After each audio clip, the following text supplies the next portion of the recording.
I sold everything to save my wife. She left me for a real man. Then came a knock that changed everything. They say love means sacrifice, but I didn't know mine would cost me everything.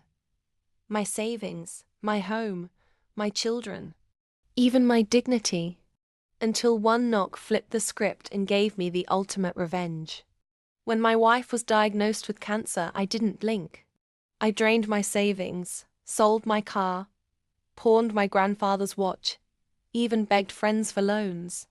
I worked nights and weekends, skipped meals, and held her hand through every round of chemo. I never once thought about what I was losing, because I was focused on saving her. And she got better. But the moment her strength returned, so did her ego. One morning, just weeks after her final treatment, she slid divorce papers across the kitchen table. "I need a real man now," she said, not even looking me in the eye. I stared at her, stunned. "What was I then?" I asked. Her reply?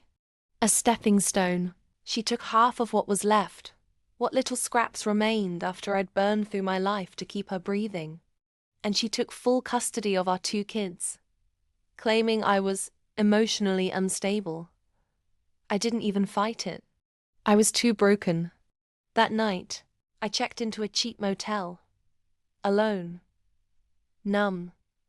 Staring at a cracked ceiling and wondering if any of it had ever been real.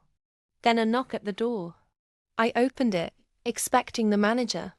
But it was Jordan, a guy I hadn't seen since college. We'd lost touch after graduation, but back then, we dreamed about starting a business together. He'd heard through the grapevine what happened, and he had a proposition.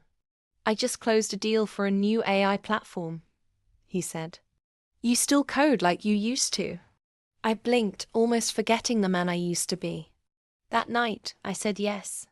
I had nothing else to lose.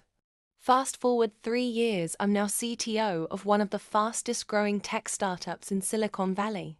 We sold our first company for $18 million. I bought a home big enough for 2 kids, with a backyard perfect for healing scars. Then the twist came.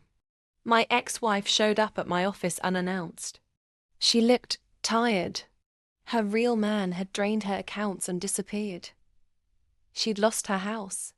She was fighting a losing custody battle with him now. And suddenly she wanted to talk. I handed her a folder. Inside were adoption papers for me to become the legal guardian of my kids. They'd been staying with me for weeks already, by court order. I looked her dead in the eyes and said, "You were right. You needed a real man." And so did they. She walked out in tears. I didn't smile. I just went back to work, because I was finally building a life for the only people who mattered. If you found this story powerful, hit that subscribe button right now. I've got more true tales of betrayal, bounce backs, and ultimate revenge that'll leave your jaw on the floor. Subscribe, like, and share if you know the best revenge is rebuilding stronger.